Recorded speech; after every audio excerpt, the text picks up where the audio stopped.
জয় শ্ৰীৰাম ৰাইজ সকলোকে মোৰ প্ৰথমটি ব্লগলৈ স্বাগতম। কি খবৰ গাইছে আপোনালোকে? সকলোৰে চাগে ভালেই, মোৰো ভাল।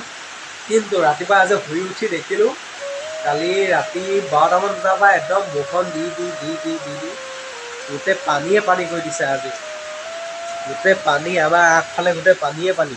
এয়া চাওক, গোটেই পানীয়ে।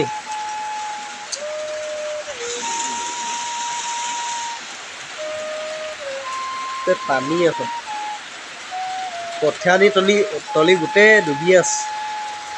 কঠীয়াও ডুব যাব অলপ বৰষুণ দি দিলে, আৰু পানীয়ে পানী। আপোনালোকৰ তাত পানী হৈছে নাই? আপোনালোকে কমেণ্ট এটা কৰি জনাব। আৰু মোৰ প্ৰথমটি ব্লগ আপোনালোকে ধুনীয়াকৈ চাব আৰু কেনেকুৱা হৈছে কমেণ্ট এটা কৰি জনাই দিব। আশা কৰোঁ আপোনালোকে ব্লগটো ভাল পাব। প্ৰথম বনাইছোঁ যিহেতু ইমান ভালকৈ নাজানো বনাবলৈ। আপোনালোকে অলপ কমেণ্ট কৰি ক'ব কেনেকুৱা হৈছে, তেতিয়া গম পাম। পিছলৈ ভালকৈ বনাবলৈ চেষ্টা কৰিম। আপোনালোকে খালি কমেণ্ট এটা কৰি জনাব।